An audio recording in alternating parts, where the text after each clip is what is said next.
From Fox 55 Sports, Sports Director Justin Prince, Elijah Collins. With the area's most local sports, this is The Locker Room.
We say good evening to you all. Welcome inside the locker room. I am Justin Prince.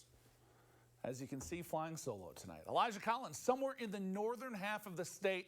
He'll join us a little bit later in the show. And the reason he is there, it's Regional Football Friday, baby. 5 area teams looking to punch their tickets to the semi-state round. 4 of these 5 were here a year ago. The new kid on the block, yeah, those are the Leo Lions. They're here for the first time since 2011. The 4 returners, Snider, Adams Central, Bluffton, and Luers. And as fate would have it, guess what?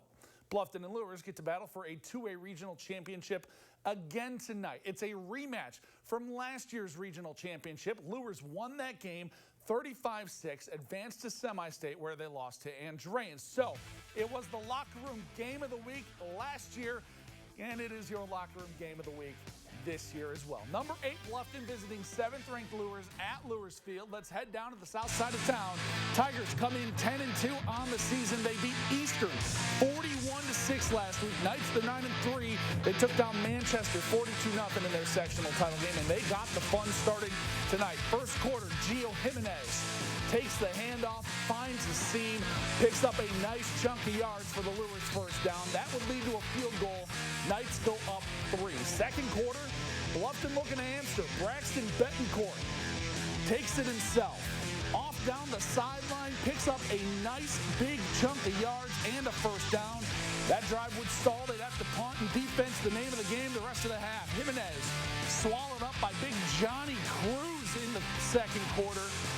We head to halftime with a 3-0 game in favor of Luers. Knights came out after recess. They got right to work. Cohen McKenzie hooks up with Isaac Zay down the left sideline. That's a big gain and a first down, and just a few plays later, swings it out to Jimenez. And I put the emphasis on him because watch what Gio does. Drags a couple dudes with him into the end zone. Luers takes a 9-0 lead after the missed extra point. Fourth quarter now, knocking on the door again. This time, the give goes to Mickey Daring. He bowls his way into the end zone. 15-0 Luers after another missed extra point. But hey, Bluffton would not go away quietly. Axton Bestie in at QB now. Throws up a ball for A.J. Strebler, and he comes down with it. Ball pops loose late, but doesn't matter.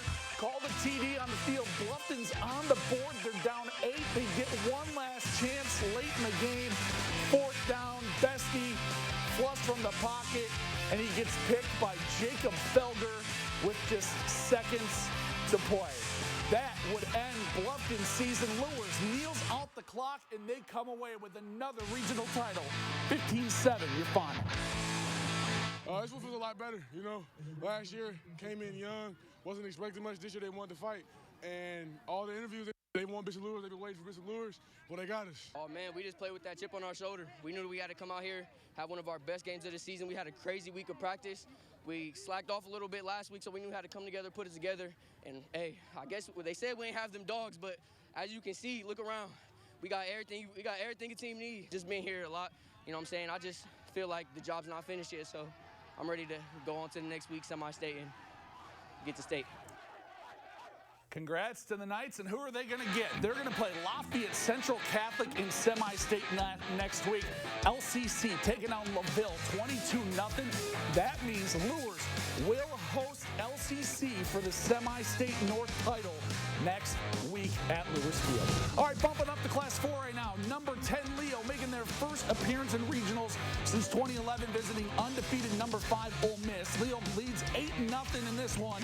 Mississinawa trying to knock the score up. Air attack going well earlier. Nolan Quaterer to Deacon Diltz for a first down, but the Lion defense steps up. Brock Schott. The man is an animal on defense. Takes down Quaterer, stalls that drive. Lions get on offense, and they get right to work. Hayden Hurst takes the pitch at midfield, runs it all the way in for a TD. The future Ohio Bobcat finds the painted turf, and it's 14-0 Leo, and they aren't letting up. Later in the quarter, Dearius Carter wreaking havoc last week, wreaking havoc this week. Look at the little man, shifty in the backfield, breaking dudes' ankles and breaking tackles, and then a little bit later, yeah, that opened up the passing game. Always a good idea to go to that guy. Brock Schott ruled down at the 1-yard line, not into the end zone. That would lead to this.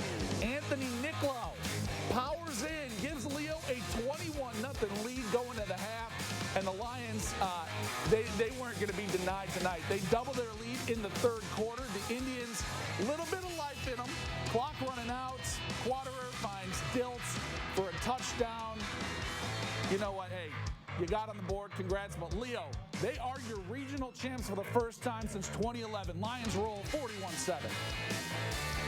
Very proud of our guys. We played really, really well. And to do this at this level of tournament is not easy. So, you know, our goal was to survive and play another week, and we got it done. So we wanted it more. I mean, we prepared for this in practice. I mean, they were ranked above us, and we just showed everybody that we was the better team tonight. Our coaches preached that we need to be great on all three special teams, offense and defense, and every single day at practice, we're just working at it. And every single one of our guys gives 110% effort, and everybody, we have a whole bunch of playmakers, and that's just what we do. We make plays. Shout out to the Leo Lions. Don't bet against them, baby. They're going to play Northwood in semi-state next week.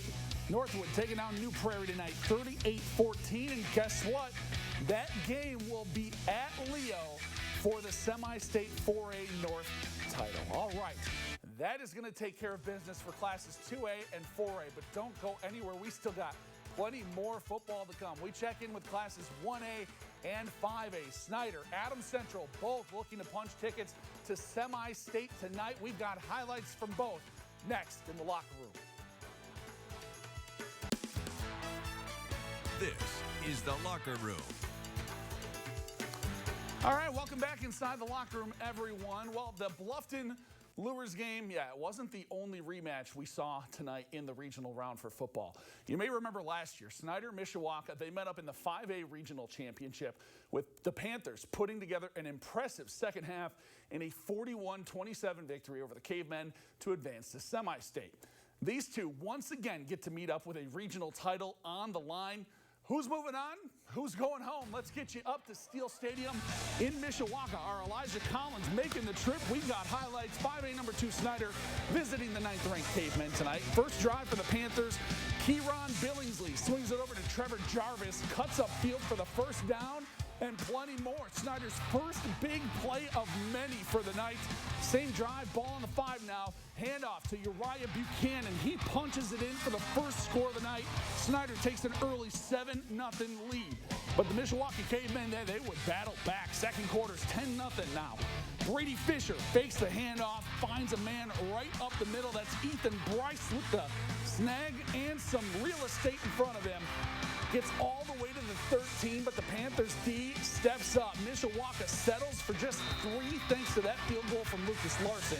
So it's 10-3. Later in the quarter, Cavemen with the ball. And how about the pass game? Once again, Fisher finds Trey Thomas, and no one's going to catch him this time. Trey gets in for 7. Mishawaka misses the 2-point conversion, so it's a 10-9 game and a half. Third quarter, Billingsley and the Snider O back to work. Billingsley keeps it himself, cuts up the middle, gets the ball down inside the 10. But this time the Panthers going to have to settle for 3 themselves. What a kick by Snider. Seconds left. Chase Wennemar with the game-tying field goal. And how about this? Snider, they go on to win a thriller. They are on to semi-state. Panthers win 19-18, your final. All right, so like I said, Fox 55's Elijah Collins spent the night in Mishawaka with the Panthers, who are victorious once again. I told y'all he joined the show. Elijah, how you doing? I see you got the hat on. You feeling all right? You a little chilly up there? How's it going? Yeah, that's right. It was a little chilly up here, but honestly, a crazy game once again. The one word that I can think of, honestly, is resilience. We saw last year Snider came back, put up 3 tuds in the third quarter to come back and beat Mishawaka Marion.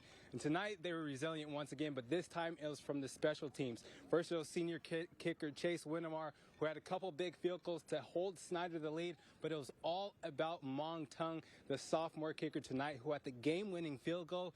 This was his reaction after the game. On game-winning field goal to take the regional trophy, what was that moment like for you?